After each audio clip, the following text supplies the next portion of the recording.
So next ruler जो Gohil dynasty के थे आफ्टर बप्पा रावल वॉज अल्लट। तो अब हम अल्लट के बारे में पढ़ेंगे। तो अल्लट के बारे में जो हमको इन्फॉर्मेशन मिलती है वो सारनेश्वर प्रशस्ति और आठपुर अभिलेख से मिलती है, ठीक है। तो ये बप्पा रावल के बाद अल्लट आए थे गोहिल्स डायनेस्टी के, और ये भी काफ़ी इन्फ्लुएंशियल रूलर रहे हैं, ठीक है। तो अगर इनकी इन्फॉर्मेशन के बारे में देखा जाए तो हमको दो सोर्सेज हैं, सारनेश्वर प्रशस्ति एंड आठपुर अभिलेख। तो सारनेश्वर लिखा गया था 953 एडी में और 977 में आठपुर अभिलेख लिखा गया था, ओके। तो इन्हीं दो सोर्सेज से हमें अल्लट के बारे में इन्फॉर्मेशन मिलती है। तो देखा जाता है कि अल्लट को अल्लू रावल भी कहा जाता था, you know, another name of Allat was Allu Rawal. और इनकी इन्फॉर्मेशन जो हमको सारनेश्वर यूलॉजी या सारनेश्वर प्रशस्ति से मिलती है वो ये है कि इन्होंने आहड़ में वाराह मंदिर बनवाया था, ठीक है।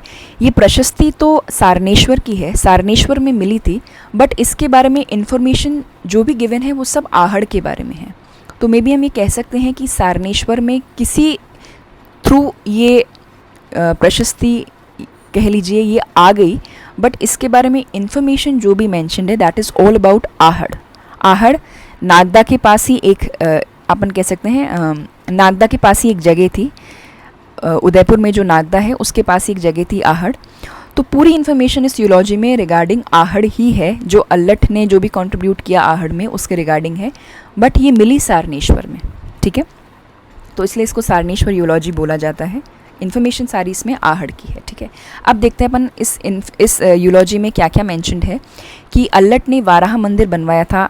वाराह मंदिर मीन्स विष्णु टेम्पल, ठीक है।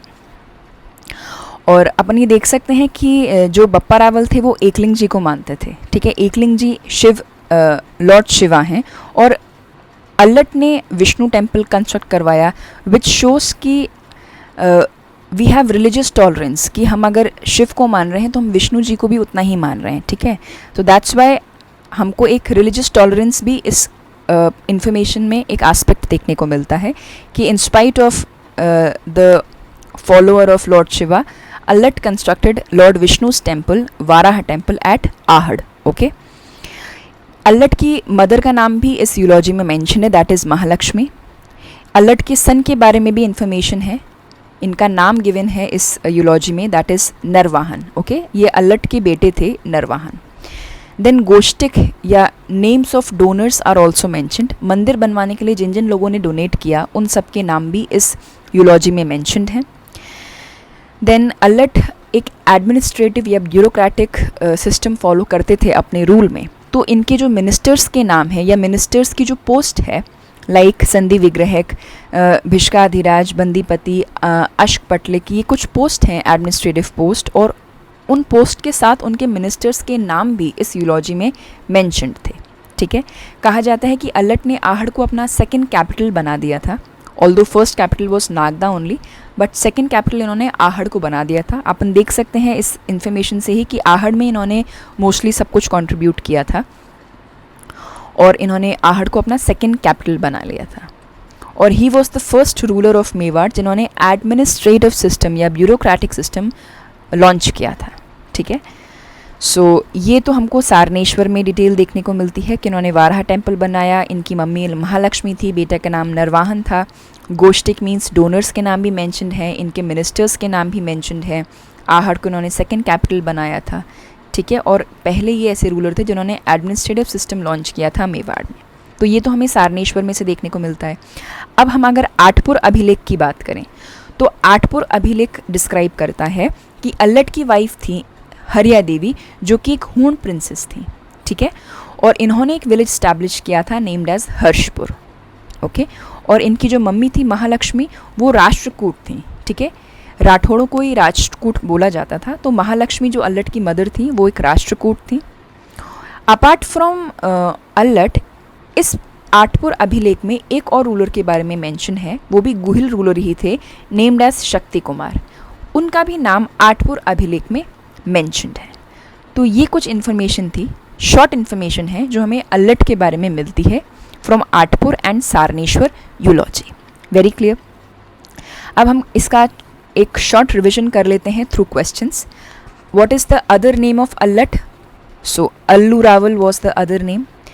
Name the 2 inscription describing about Allat, तो सारनेश्वर यूलॉजी और आठपुर अभिलेख, इनसे हमको अल्लट के बारे में इंफॉर्मेशन मिलती है। Where is Varaha temple located, तो हम देखते हैं कि आहड़ में हमें वाराह टेम्पल देखने को मिलता है जो अल्लट ने कंस्ट्रक्ट करवाया था। अल्लट ने सेकंड कैपिटल नागदा के अलावा किसे बनाया था? नागदा तो फर्स्ट कैपिटल था ही, तो सेकंड कैपिटल किसको बनाया था अल्लट ने? That is Ahar. ओके, अगर हम नेम्स की बात करें तो मदर, वाइफ और सन का क्या नाम था अल्लट के? तो mother name was Mahalakshmi, wife name was Hariya Devi and sons name was Narvahan. Alright, Mahalakshmi was from which caste? जो अल्लट की मदर थी महालक्ष्मी, वो कौन से कास्ट की थी? तो she was Rashtrakuta. And Allat's wife Hariya Devi, she established a village by which name? तो हर्षपुर नाम का विलेज था जो अल्लट की वाइफ हरिया देवी ने कंस्ट्रक्ट करवाया था। So this was all about Allat. अब एक और इन्फ्लुएंशियल रूलर हुए हैं गुहिल के, नेम्ड एज जैत्र सिंह। उनके बारे में अब हम पढ़ते हैं। तो 1213 टू 1253 एडी में जैत्र सिंह ने रूल किया था। कहा जाता है कि मिडिल मेवाड़ रूल का ये गोल्डन पीरियड हुआ करता था जब जैत्र सिंह ने रूल किया था। आप देख सकते हैं काफ़ी लंबे टाइम पीरियड के लिए जैत्र सिंह ने रूल किया था मेवाड़ पर। तो इन्होंने एक बहुत ही फेमस बैटल लड़ा था, named as battle of Bhutala. Bhutala Nagda के ही पास उदयपुर में एक जगह है, ठीक है। वहाँ पे इन्होंने बैटल ऑफ भूताला दिल्ली के सुल्तान इल्तुतमिश के साथ लड़ा था और कहा जाता है कि वो उनकी बहुत शानदार जीत हुई थी इस बैटल में। So Jaitra Singh fought the battle with Iltutmish who was the sultan of Delhi and won this battle. Okay, so Jai Singh Suri एक हिस्टोरियन हुए हैं जिन्होंने अपनी बुक लिखी है हमीर मद मर्दन, जिसके बारे में इन्होंने इस वॉर को डिस्क्राइब किया है। तो the name of the book is Hammir Mada Mardan. Okay, so Jai Singh Suri was the writer. कहा जाता है Jaitra Singh rule was the golden era of middle Mewar rule. फिर ये देखने को मिलता है जब उसने दिल्ली के सुल्तान को हरा दिया था जैत्र सिंह ने, तो क्योंकि वो दिल्ली का सुल्तान था तो उसके तो बहुत प्रेस्टीज और ईगो को हर्ट हुआ था। तो लौटते समय उसने नागदा को बुरी तरीके से लूट लिया था, क्योंकि भूताला में ही इसकी जैत्र सिंह की पूरी आर्मी लोकेटेड थी, बिकॉज उन्होंने रिसेंट अभी वॉर हुआ था इल्तुतमिश के साथ। तो उनके पहुंचने से पहले ही कहा जाता है कि दुश्मन भाग जाते थे अपनी आर्मी को लेके, अगर वो हार जाएं तो these Mughals use to run away.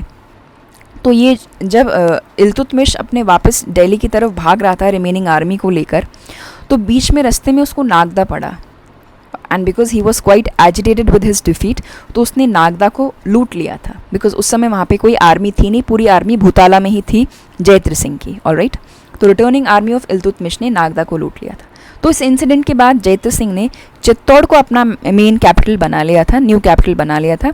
Because एक तो चित्तौड़ हाइट पर बना हुआ है, काफ़ी सेफ है फोर्ट वो, ठीक है ना, बहुत easily enemy can not attack on that fort, इतना सिक्योर्ड फोर्ट है चित्तौड़गढ़ फोर्ट। इस वजह से जैत्र सिंह ने इस नागदा लूट बाय इल्तुतमिश इस इंसिडेंट के बाद चित्तौड़ पे अपना न्यू कैपिटल बना लिया था। So this was all important information about Jaitra Singh.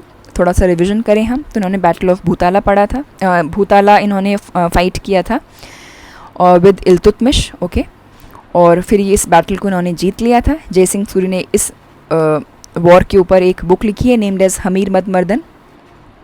Then Jaitra Singh ने जो रूल था उनका, जैत्र सिंह का, that was called golden era of middle Mewar rule.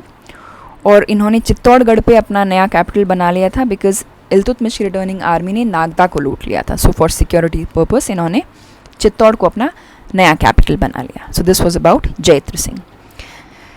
Then हम तीसरे बहुत इन्फ्लुएंशियल एक रूलर या काफ़ी जिनका नाम हमें सुनने को मिलता है, रतन सिंह, उनके बारे में पढ़ते हैं।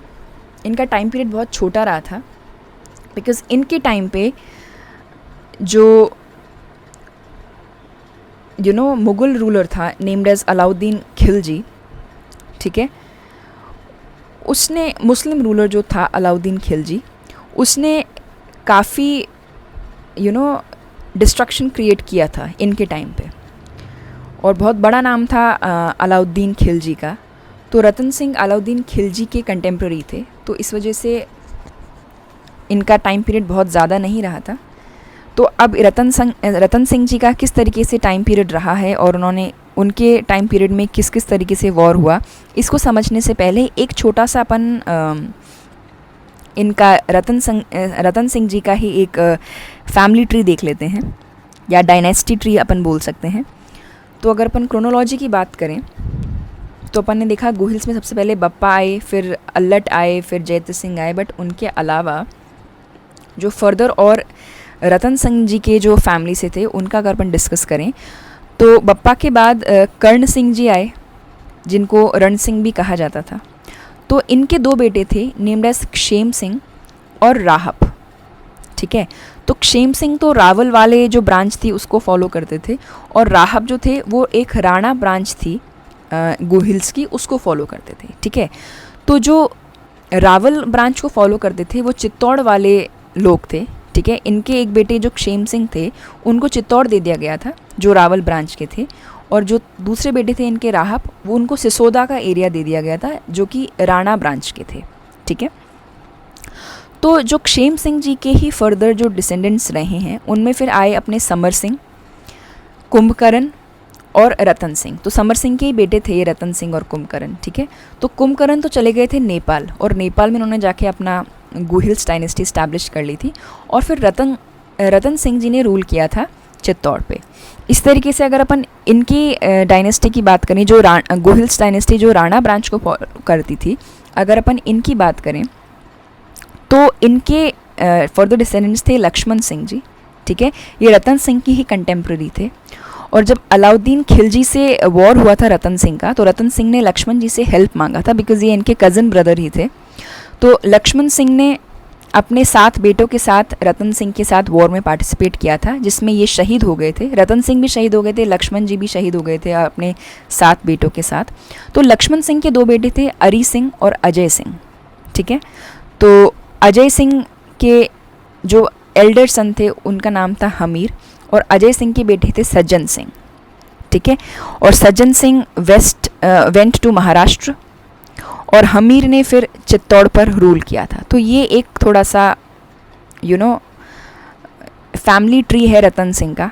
ये अभी हमको फर्दर जब हम हमीर के बारे में पढ़ेंगे तब हमको और यूज़ में आएगा, पर आप थोड़ा सा इनका एक फैमिली ट्री याद रखिएगा कि बप्पा के बाद कर्ण सिंह थे, जिनके 2 बेटे थे क्षेम सिंह और राहब। क्षेम सिंह रावल ब्रांच को फॉलो करते थे जो कि चित्तौड़ से थे, और राहब राणा ब्रांच को फॉलो करते थे जो सिसोदा एरिया के थे। फिर इनके डिसेंडेंट्स हुए समर सिंह, कुंभकर्ण, रतन सिंह, और इनके थे लक्ष्मण सिंह, जिनके 2 बेटे थे अरी सिंह और अजय सिंह। तो अरी सिंह तो लक्ष्मण सिंह जी के साथ ही इनके वॉर में अलाउद्दीन से जो लड़ा था उसमें शहीद हो गए थे, और फिर अजय सिंह ने अपने नेफ्यू और बेटे को फर्दर आगे नर्चर किया था। फिर सज्जन सिंह चले गए थे महाराष्ट्र, और हमीर को चित्तौड़ का या मेवाड़ का रूल दे दिया गया था, ठीक है ना। कहा जाता है कि सज्जन सिंह के ही फर्दर डिसेंडेंट्स आके छत्रपति शिवाजी कहलाए थे, जिन्होंने महाराष्ट्र में बहुत बड़ा नाम क्रिएट किया था। तो महाराष्ट्र में जो छत्रपति शिवाजी हैं वो ओरिजिन उनका गोहिल्स का ही है, वो मेवाड़ से ही बिलोंग करते हैं, ऑलराइट। तो ये एक छोटा सा इनका रतन सिंह का फैमिली ट्री थोड़ा सा मैंने आपको समझाने का कोशिश किया। अभी अपन को फर्दर ये काम आएगा। अब हम रतन सिंह के बारे में थोड़ा देख लेते हैं कि रतन सिंह जी के जो यंगर ब्रदर थे, हमने अभी ऊपर पढ़ा, जो कुंभकर्ण थे, वो तो नेपाल चले गए थे।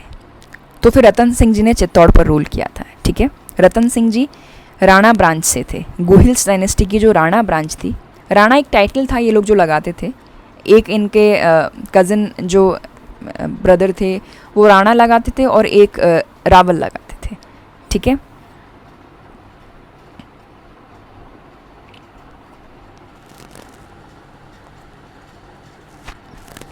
फिर हम 1303 AD की बात करें तो अलाउद्दीन खिलजी ने चित्तौड़ पे अटैक किया था, ठीक है।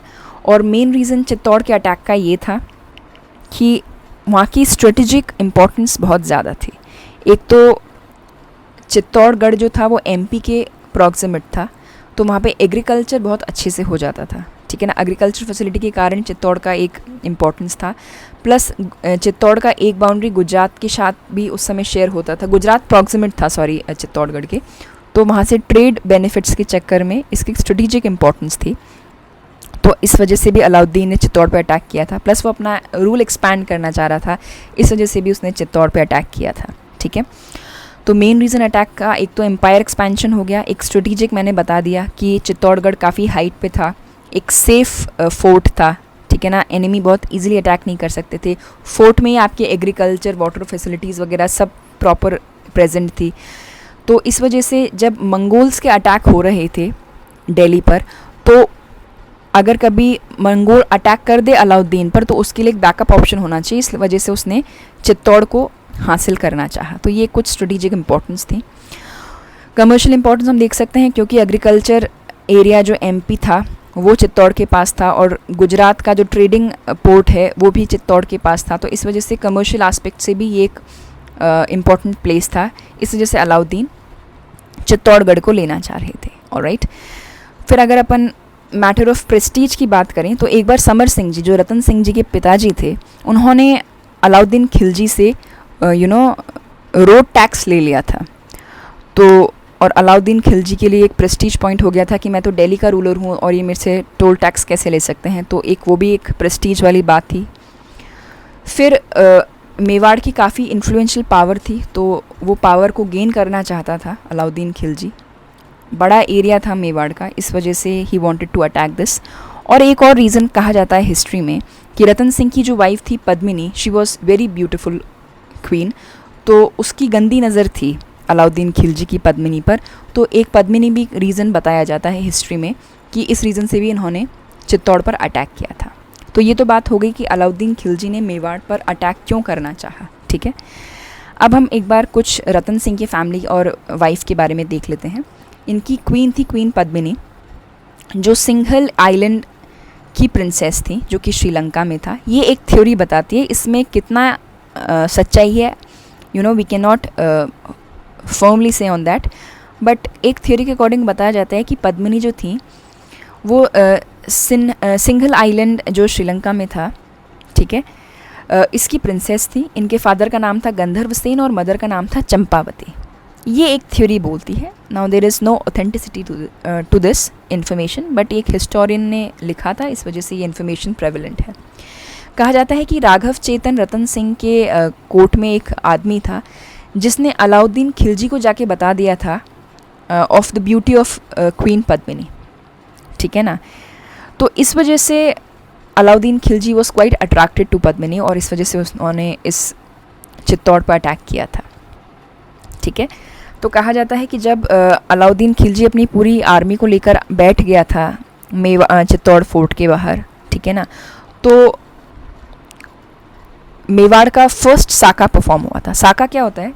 जब कोई भी राजपूत रूलर केसरिया परफॉर्म करता है कि उसको पता होता है कि अब हम या तो मार देंगे सामने वाले दुश्मन को या हम खुद शहीद हो जाएंगे, तब जो राजपूत रूलर्स होते हैं वो केसरिया परफॉर्म करते हैं। पूरे केसरिया वस्त्र में जाके, केसरिया कलर का जो अटायर होता है वो पहन के जाते हैं on the war land. Okay, और उनकी जो वाइफ्स होती हैं वो जौहर परफॉर्म करती हैं, वो अपनी लाइफ सैक्रिफाइस कर देती हैं by jumping into the fire. Okay, तो मेवाड़ का फर्स्ट साका परफॉर्म हुआ था जब अलाउद्दीन खिलजी ने अटैक किया था रतन सिंह जी के टाइम पे।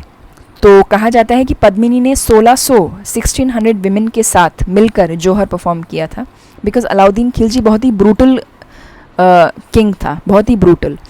कहा जाता है कि वो इतना ब्रूटल था कि राजपूत विमेन के साथ साथ मुस्लिम विमेंस ने भी पद्मिनी के साथ जौहर परफॉर्म कर लिया था, बिकॉज वो जानते थे कि अगर हम लोग हार गए, रतन सिंह जी हार गए, तो अलाउद्दीन बड़ा बुरा हाल कर देगा सारी लेडीज़ का। तो इस वजह से उन्होंने 1600 विमेन के साथ जौहर परफॉर्म किया था पद्मिनी ने, और रतन सिंह ने केसरिया परफॉर्म किया था। तो रतन सिंह जो लीडर थे केसरिया के, मतलब जब केसरिया परफॉर्म किया गया था उन रतन सिंह जी की आर्मी के साथ, तो Ratan Singh ji was leading the group of Kesariya, और पद्मिनी के सुपरविजन में 1600 विमेन ने सबने साथ मिलकर जौहर परफॉर्म कर लिया था। ठीक है, कहा जाता है कि रतन सिंह जी के कमांडर थे गोरा और बादल, जिन्होंने इनको बहुत असिस्ट किया था रतन सिंह जी को। और कहा जाता है कि रतन सिंह जी ने ये बैटल लॉस्ट कर दिया था, अलाउद्दीन खिलजी से वो हार गए थे, और कहा जाता है इसके बाद जब पद्मिनी ने भी जौहर परफॉर्म कर लिया था तो वो बहुत खिसिया गया था, बहुत एजिटेट हो गया था अलाउद्दीन खिलजी, और 30,000 निर्दोष लोगों को उसने मार दिया था चित्तौड़ में। तो बहुत ही ब्रूटल ये एक इंसिडेंट हुआ था मेवाड़ में रतन सिंह के टाइम पे, जब अलाउद्दीन खिलजी ने पूरे मेवाड़ में बहुत ही ज़्यादा मैसेकेयर क्रिएट कर दिया था। ऑलराइट, तो इम्पॉर्टेंट बात यह है कि 1303 में जब अलाउद्दीन ने अटैक किया था तो फर्स्ट साका परफॉर्म किया गया था। साका मीन्स जौहर और केसरिया, जब दोनों इनकी राजपूत लेडीज़ और राजपूत मैन परफॉर्म करते हैं, दैट इज़ कॉल्ड साका। पद्मिनी ने 1600 औरतों के साथ परफॉर्म किया था और रतन सिंह जी की लीडरशिप में केसरिया परफॉर्म किया गया था। ठीक है, और 30,000 लोगों को अलाउद्दीन खिलजी ने रतन सिंह जी को मारने के बाद सबको 30,000 लोग बेजुबान निर्दोष लोगों को ख़त्म कर दिया था। So this was about Alauddin Khilji's war with Ratan Singh. कहा जाता है ये वॉर जीतने के बाद उसने अपने बेटे खिज़्र खान को इस पर्टिकुलर जगह पर रख दिया था। खिज़्र खान जो थे वो अलाउद्दीन खिलजी के बेटे थे, और इस बैटल को जीतने के बाद खिलजी ने खिज़्र खान को ये चित्तौड़गढ़ फोर्ट दे दिया था। खिज़्र खान ने फिर इस फोर्ट के अंदर एक दरगाह धाईबी पीर बनाई, एक टूम बनाया, ठीक है ना, जिस टूम पे इसने अपने पिता जो अलाउद्दीन खिलजी थे उसको शैडो ऑफ गॉड या डिफेंडर ऑफ द वर्ल्ड या सेकंड सिकंदर कह के एड्रेस किया। डेफिनेटली बेटा है तो पिताजी के बारे में तो बोलेगा ही, तो इसलिए चित्तौड़ में इसने एक टूम बनवाया था खिज़्र खान ने, और अपने फादर के बारे में ये इंफॉर्मेशन दी थी उस टॉम पे। लेटर देखा जाता है जो खिज़्र खान थे वो वापस अलाउद्दीन खिलजी के पास लौट गए थे और चित्तौड़ पर मालदेव सोंगरा को हैंड ओवर कर दिया था। ठीक है ना, अब ये मालदेव सोंगरा कौन थे? जो अलाउद्दीन खिलजी थे इन्होंने जालोर के एक रूलर थे नेम्ड एज कन्नड़ देव, उनसे जालोर छीन लिया था। तो कहा जाता है कि जालोर में सेकंड साका परफॉर्म किया गया था बाय कन्नड़ देव। ठीक है ना, तो इन्होंने कन्नड़ देव से जालोर छीन लिया था, और मालदेव कन्नड़ देव के ही छोटे भाई थे। तो मालदेव अलाउद्दीन खिलजी को आर्मी को काफ़ी परेशान करते थे छोटे छोटे वॉर करके। तो अलाउद्दीन ने पूछा कि आप हमको क्यों परेशान करते हो? तो मालदेव सोनग्रा ने बोला क्योंकि आपने हमारा जालोर को हमसे छीन लिया, कन्नड़ देव को हरा दिया, इस वजह से हमको हमारा जालोर वापस चाहिए। तो अलाउद्दीन ने जालोर तो देने से मना कर दिया, बट क्योंकि खिज़्र खान वापस अलाउद्दीन खिलजी के पास लौट गए थे, इस वजह से मालदेव सोनग्रा को चित्तौड़ फोर्ट दे दिया गया। ओके, तो खिज़्र खान जब लौट के आ गए थे अलाउद्दीन के पास तो चित्तौड़ दे दिया गया था मालदेव सोनग्रा को।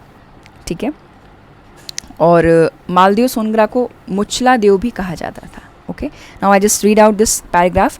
Letter Khizr Khan return back to his father and Chittor was given to Maldev Songra who was from Jalore, and Khilji took Jalore empire from his brother Kannad Dev, and he sacrificed his life in the war while performing Saka with his son Viram Dev. Viram Dev जो थे वो कन्नड़ देव के ही बेटे थे, तो कन्नड़ देव ने वीरम देव के साथ साका मीन्स केसरिया परफॉर्म करा था। ठीक है, and then afterwards Alauddin captured Jalore. So in compensation of capturing Jalore he gave Chittor to Maldev Songra who was also known as Muchla Dev. उनकी मूछें काफ़ी बड़ी थी तो इसलिए उनको मुचला देव बोल दिया जाता था। कहा जाता है खिज़्र खान ने गंभीरी रिवर के ऊपर एक ब्रिज भी कंस्ट्रक्ट करवाया था। ठीक है, और इन्फॉर्मेशन हम देख लेते हैं। कुछ राइटर्स इनके टाइम पे, अमीर खुसरो एक राइटर थे जिन्होंने ये जो अटैक किया था खिलजी ने राजस्थान पर, इसके ऊपर बुक लिखी थी नेम्ड एज खज़ाइन उल फुतह और तारिक ए इलाही। ये दो बुक अमीर खुसरो ने लिखी थी। देन हेमरतन सूरी ने लिखी थी गोरा बादल की चौपाई। ठीक है, गोरा बादल रतन सिंह के कमांडर्स थे। और मलिक मोहम्मद जैसी ने पद्मावत नाम की एक बुक लिखी थी 1540 में अवधी लैंग्वेज में। तो मुहनौत नैन्सी और जेम्स टोड ने तो इस पर्टिकुलर राइटिंग को सपोर्ट किया था, पर सूर्यमल मिशन ने इसको रिजेक्ट कर दिया था कि पद्मावत के बारे में जो मलिक मोहम्मद जैसी ने इन्फॉर्मेशन लिखी है वो गलत लिखी है, वो टोटल इमेजिनरी है, उसमें कोई ऑथेंटिसिटी नहीं है। Alright, so this was about some writers. अब हम रिविजन कर लेते हैं इस टॉपिक का। Name of Ratan Singh brother, Kumbhakarna was the name of Ratan Singh brother जो नेपाल चले गए थे। टाइम पीरियड की बात करी जाए जब खिलजी ने चित्तौड़ पर अटैक किया था तो 1303। फिर खिलजी को किसने इन्फॉर्म किया था regarding the beauty of Padmini? तो राघव चेतन, जो कि रतन सिंह के कोर्ट में थे, उन्होंने खिलजी को इनकी ब्यूटी के बारे में बताया था, पद्मिनी की ब्यूटी के बारे में। When was the Johar performed by Padmini along with 1600 other Rajput women? तो 1303 में जब ये वॉर हुआ था तभी ये परफॉर्म किया गया था। बट अगर हम डेट की बात करें तो एग्जैक्ट डेट जब पद्मिनी ने जौहर परफॉर्म किया था दैट इज़ अराउंड 25 अगस्त। ये मैंने मेंशन शायद करा नहीं है पीडीएफ में, आई विल मेंशन इट। ये 25 अगस्त अराउंड 1303 में this jauhar was performed. Okay, name of Ratan Singh commander, Gora and Badal. ठीक है। Whom did Khilji hand over Chittor after winning? तो इसने अपने बेटे खिज्र खान को ये चित्तौड़ का फोर्ट दे दिया था। What titles did Khizr Khan gave to his father? Shadow of God, alright, and second Sikandar. Okay, ये सब टाइटल इसने दिए थे। Second Sikandar, shadow of God, defender of the world, ये सब टाइटल्स खिज्र खान ने दिए थे to Alauddin, alright. Then whom did Khizr Khan gave the fort after some times? Khizr Khan जब कुछ समय बाद वापस दिल्ली लौट गए थे तो उन्होंने ये अलाउद्दीन खिलजी ने ये चित्तौड़ का फोर्ट किसे दिया था? तो अपन ने पढ़ा मालदेव सोनग्रा को ये फोर्ट मिल गया था। Name of the author's book based on Alauddin attack? तो ऑथर और बुक्स के अगर बारे में देखें जिसने अलाउद्दीन के अटैक के बारे में बताया है वो है अमीर खुसरो ऑथर, और बुक है खजाइन उल फुतह और तारीख इलाही। गौरा बादल का बुक लिखा था हेमरतन सूरी ने, ठीक है, और पद्मावत लिखा था मलिक मोहम्मद जैसी ने, ऑलराइट। तो ये हमारे रिवीजन क्वेश्चन हो गए जिससे हमारा ये एंटायर टॉपिक फिर रिवाइज हो गया, alright. So this was about Ratan Singh. हम अगर इसको क्विकली रिवाइज करें तो इनके यंग ब्रदर थे जो नेपाल चले गए थे, कुंभकर्ण। अलाउद्दीन खिलजी ने 1303 में अटैक किया था चित्तौड़ पे। अटैक के रीज़न थे empire expansion, strategic and commercial importance, prestige matter, okay, increasing power of Mewar and ill feeling for queen Padmini.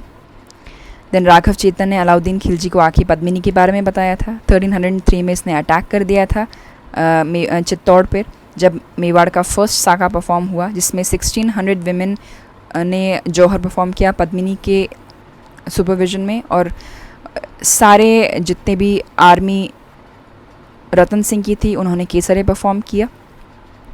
Okay, 30,000 लोगों को खिलजी ने मार दिया था इस अटैक में। After winning this Chittor, Khizr Khan को उस जगह अपॉइंट कर दिया गया था जो कि बेटा था अलाउद्दीन खिलजी का। उसने यहाँ पे दाईबी पीर की दरगाह बनाई थी, एक टूम बनाई थी चित्तौड़ में। उसमें इसने टाइटल लिया था अपने फादर को as shadow of God, defender of world and second Sikandar. Later वो अपने वापस फादर के पास लौट गया था और ये चित्तौड़ दे दिया गया था मालदेव सोनग्रा को। राइटर्स हमने देखा कि अमीर खुसरो ने लिखा है खजाइन उल फुतह और तारीख इलाही जो इस अटैक के बारे में इन्फॉर्म करता है जो अलाउद्दीन खिलजी ने किया था राजस्थान पे। हेमरतन सूरी गोरा बादल की चौपाई लिखते हैं जो कि कमांडर थे रतन सिंह के, और मोहम्मद मलिक जैसी ने पद्मावत की एक बुक लिखी थी अवधी लैंग्वेज में, ऑलराइट। तो ये एक छोटा सा हमारा रिवीजन था रतन सिंह के बारे में, ऑलराइट।